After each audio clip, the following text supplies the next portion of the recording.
और इस वक्त हम आपको जो तस्वीर दिखाते हैं वो तस्वीर देख करके आप जरूर कर महसूस करेंगे, क्योंकि भारत ने कहा था कि अगर कोई पीछे जाएगा तो वो चीनी सेना ही पीछे जाएगी। पूर्वी लद्दाख में पैगोंग झील के पास LAC पर पीछे हट रही है चीनी सेना। चीनी सेना के पीछे हटने के ये नए सबूत सामने आए हैं। पैगोंग झील के किनारे चीन के टैंक पीछे हट रहे हैं। लगातार उनकी क्लियर इमेजेस तस्वीरें सामने आई हैं। साथ ही साथ जो अस्थायी निर्माण वहां पर किया गया था, बाकायदा JCB मशीनें वहां पर मौजूद हैं, उनको तोड़ा जा रहा है, बंकरों को तोड़ा जा रहा है। ये बंकर चीन की सेना ने बनाए थे। 11 फरवरी को रक्षा मंत्री ने संसद में दोनों सेनाओं के पीछे हटने के समझौते का ऐलान किया था और इसके बाद से ही दोनों देशों की सेनाएं जो आमने सामने आ गई थी, चरणबद्ध तरीके से पीछे हट रही हैं। समझौते के मुताबिक चीन को फिंगर 8 के पीछे अपने सिरजाप 2 पोस्ट के पास जाना है, जबकि भारत की सेना फिंगर 3 के पास थनसिंग थापा पोस्ट पर रहेगी।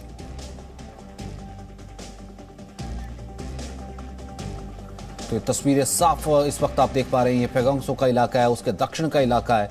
बेहद मौसम इस वक्त भी काफी सर्द है, चारों तरफ बर्फ नजर आ रही है और यहाँ पर बंकर बना लिए थे, अस्थायी निर्माण चीन ने कर लिया था। मानो ऐसा लग रहा था कि चीन को कि भारतीय सेना यहाँ पर ना तो कन्फ्रंट करेगी ना वहां तक पहुंचेगी, और चीन में तो भारतीय सेना की चौकियां यहाँ पर है नहीं, तो चीन तो अपना सामान लेकर के आएगी नहीं। लेकिन यहाँ पर चीन को कम से कम यह हिमाकत भारी पड़ी। न केवल भारतीय सेना ने कन्फ्रंट किया, बल्कि भारतीय सेना ने भी वहां पर अपनी चौकियां बनाई, वहां पर अपना मौजूदगी दर्ज कराई। फिर उसके बाद आखिरकार चीन को पीछे हटना पड़ा, डिसएंगेजमेंट प्रोसेस को मानना पड़ा, और अब चीन अपने टैंकर्स के साथ पीछे हट रहा है, बंकर्स को तोड़ रहा है। तो चीन जहां था वहीं पर है, चीन पीछे नहीं हटा है, चीन पीछे नहीं हटेगा। संसद में झूठ बोला गया। तो जो सबूत मांगते हैं, सेना से सबूत मांगते हैं सरकार के नाम पर, यानी कि सरकार का नाम लेकर के सबूत तो सेना से ही मांगे जाते हैं ना। वो ये तस्वीर जरा गौर से देख लीजिए कि चीन की सेना आगे आई थी, वो पीछे हट रही कि नहीं हट रही है। वो लोग जो कि प्रेस कॉन्फ्रेंस करके लगातार उस नैरेटिव को सेट करने की कोशिश कर रहे थे कि हमने तो इस समझौते का मतलब यह है कि मान लिया है कि चीनी सेना जहां पर है वो वहीं पर रहेगी, यानी कि चीनी सेना का जो अतिक्रमण है उसको हमने मान लिया है। अब ये सबूत मांगने वाले जरा गौर से देखें।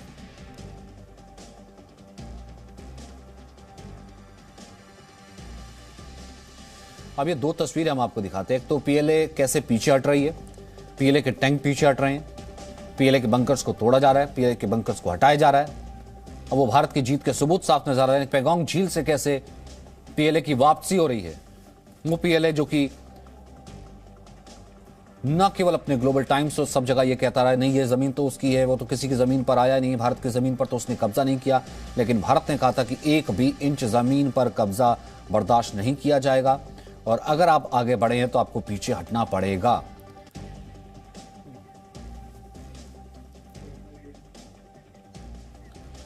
कृष्ण मोहन मिश्रा इस वक्त मेरे साथ, मेरे सहयोगी मौजूद हैं, साथ ही साथ ब्रिगेडियर संदीप थापर भी मेरे साथ मौजूद हैं। सबसे पहले कृष्ण मोहन मिश्रा, ये बहुत क्लियर इमेजेस हैं। इससे पहले मैंने इतनी क्लियर इमेजेस नहीं देखी कि PLA एक तरीके से जिसे कहते हैं कि एक चरणबद्ध तरीके से बिल्कुल लाइन में वापस जा रही है, हाथ में सामान है, बंकरों को तोड़ा जा रहा है। ये तस्वीर और बताइए। देखिए सचिन, जो समझौता तय हुआ था जिसके बारे में 10 फरवरी को चीन ने और 11 फरवरी को भारत ने आधिकारिक रूप से घोषणा की, उसमें सारी चीज़ें बिल्कुल साफ साफ लिखी गई थी। चरणबद्ध तरीके से पीछे हटेंगे। चरणबद्ध यानी सबसे पहले टैंक पीछे जाएंगे, उसके बाद इन्फेंट्री पीछे जाएगी। जो भी स्थायी या अस्थायी निर्माण 5 मई के बाद किया गया है उसे तोड़ा जाएगा। जो तस्वीरें आप देख रहे हैं वो फिंगर 5 की हैं। फिंगर 5 में चीन ने अपने संगर बनाए थे, ब्रेस्ट वॉल्स बनाई थी, ऐसे स्ट्रक्चर्स बनाए थे जिनके पीछे छुपकर फायरिंग की जा सके। उसके अलावा कई छोटे छोटे स्टोर बनाए थे जिनमें वो अपना राशन वगैरह डंप कर सके। मेडिकल फैसिलिटी बहुत छोटे पैमाने पर वहाँ पर डेवलप की थी। उन सारी चीज़ों को तोड़ा जा रहा है और चीनी सेना PLA चरणबद्ध ढंग से पीछे हट रही है।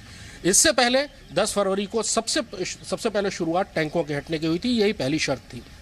जो RR कॉम्प्लेक्स कहलाता है, यानी रेचिनला रेजांगला कॉम्प्लेक्स, वहाँ से सुबह तकरीबन 10 बजे के आसपास पहला चीनी टैंक मूव हुआ था 10 फरवरी को, और 3 चीनी टैंक पहले मूव हुए, 3 भारतीय टैंक मूव हुए, और उसके बाद एक के बाद एक टैंक मूव होते रहे। आपको ये जान के ताज्जुब होगा कि रेजांगला, रेचिनला और मुखपरी के सामने चीन के 250 से ज़्यादा टैंक थे जो 2 टियर में उन्होंने रखे थे। कुछ टैंक नज़र आ रहे थे, बाकी टैंक नीचाई में छुपे हुए थे और उस दिन भारतीय सेना ने लगभग 250 टैंक चीन के गिने थे जो कि वापस गए। डिस्ट्रस्ट बहुत ज़्यादा था, इसलिए भारतीय सेना पूरी तौर पर इस चीज़ के लिए तैयार थी कि अगर चीनी सेनाएं किसी किस्म का पलटवार करती हैं, छुपकर वार करती हैं जैसा गलवान में हुआ था, तो उसके लिए पूरी तौर पर तैयारी थी कि आगे किस तरह से सारे दस्ते जो टैंक के वापस लौटेंगे और अगर चीन की तरफ से कोई हरकत होती। लेकिन ऐसा नहीं हुआ और भारतीय टैंक सुरक्षित शांति से अपने बेसिस में चले गए। समझौते में 50 किलोमीटर पीछे आर्मर्ड जाने की बात की गई है। चीनी सेना अपने टैंकों को, अपने आर्मर्ड दस्तों को सैंडोंग एक जगह है जो इस आरआर कॉम्प्लेक्स यानी रेजांगला रेचिनला से तकरीबन 50 किलोमीटर दूर पड़ता है, सैंडोंग में वो अपने टैंकों को लेकर गई है और इसी तरह से भारतीय सेना भी 50 किलोमीटर दूर अपने बेसिस में अपने टैंकों को लेकर आ गई है। जो आप इस समय तस्वीरें देख रहे हैं वो पेंगोंग के उत्तरी किनारे और दक्षिणी किनारे दोनों की तरफ की हैं। ये रेजांगला रेचिनला के सामने एक बहुत बड़ा मैदान है जिसके अंदर मोल्दो गैरिसन भी आता है, जहां पर भारत और चीन के बीच में जब मीटिंग होती है तो या तो मोल्दो में होती है, चुशुल में होती है। चुशुल के ठीक सामने है स्पांगुर गैप एक जगह है, वहां से सीधा रास्ता जाता है मोल्दो के लिए। वहां एक उनकी बटालियन स्ट्रेंथ होती है, 1 बटालियन के करीब सेना रहती है। लेकिन जो उनका बड़ा बेस है जहां अभी वो टैंकों को लेकर गया वो सैंडोंग है। लेकिन जो सबसे बड़ी बात थी कि चीनी सेना ने बहुत बड़ी तादाद में अपने टैंकों को यहाँ तैनात किया था जिनको पीछे हटना पड़ा। ये एक बहुत बड़ी बात है। सारे स्ट्रक्चर्स तोड़े जा रहे हैं और जिस चीज़ पर भारतीय रक्षा मंत्री ने संसद में भी कहा था कि हर कदम पर नज़र रहेगी, हर कदम वेरीफाई किया जाएगा कि आखिरकार चीनी सेना अपने वादे पर अमल कर भी रही है या नहीं, जो स्थायी या अस्थायी स्ट्रक्चर्स बनाए गए हैं उनको हटाया जा रहा है कि नहीं, टैंक पीछे जा रहे हैं कि नहीं और जा रहे हैं तो क्या वो वाकई 50 किलोमीटर दूर जा रहे हैं या नहीं। इन सारी चीज़ों के बारे में बहुत सख्ती से नज़र रखी जा रही है।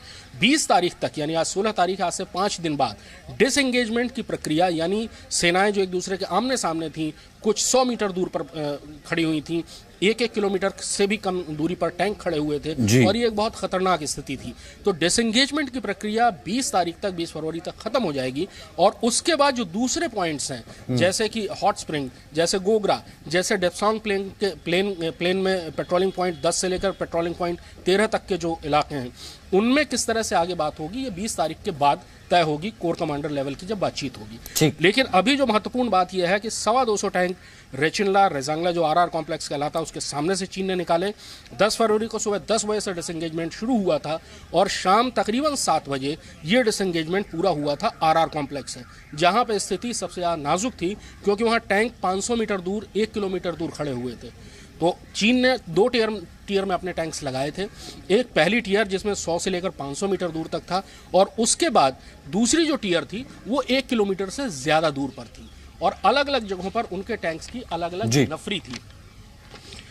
जैसे पिलुम लुम्पा एक जगह है जो कि रेचिनला के सामने है, वहां उन्होंने 50 टैंक लगाए हुए थे। लेकिन अब वो सारे टैंक सैंडोंग पहुंच चुके हैं जो कि चीनी सेना का बेस है 50 किलोमीटर पीछे। यानी अभी तक जो डिसएंगेजमेंट की प्रक्रिया चल रही है वो उसी तरह चल रही है जैसे चलनी चाहिए थी और ये एक बहुत अच्छी बात है। 4 दिन और चलनी है, 20 तारीख तक डिसएंगेजमेंट पूरा हो जाएगा और उसके बाद फिर आगे जो बातें हैं PP-17 अल्फा, PP-15, PP-14 और 13 से ऊपर वाली जो पेट्रोलिंग पॉइंट्स हैं उनके बारे में चर्चा शुरू होगी। ठीक है ब्रिगेडियर थापर, अब मैं इस तस्वीर की इवैल्यूएशन चाहता हूं। भाई सेना को तो पहले से भी कोई डाउट नहीं था, उसे मालूम था कि चल क्या रहा है और कहां पर क्या ट्रबल है। गलवान के बाद से फिंगर 3 से फिंगर 4, फिंगर 5, फिंगर 8 तक क्या ट्रबल है, हमारी सेना कहां तक है। जो बातें होती हैं वो यहां पर नीचे होती है, मुझे नहीं लगता सेना पर उसका कोई फर्क पड़ता है। लेकिन ये तस्वीर सामने आना जिसे कहते हैं कि एक वर्ल्ड पॉइंट ऑफ व्यू से कि पीएलए पीछे हट रही है, डिसएंगेजमेंट कर रही है, वो पीएलए जो आज तक कहती रही है मैं तो एक कदम भी आगे नहीं आया। ये तस्वीर कितनी बड़ा एक्सेप्टेड फैक्ट है, कितना बड़ा रिकॉग्निशन है, इस तस्वीर का मायना क्या है?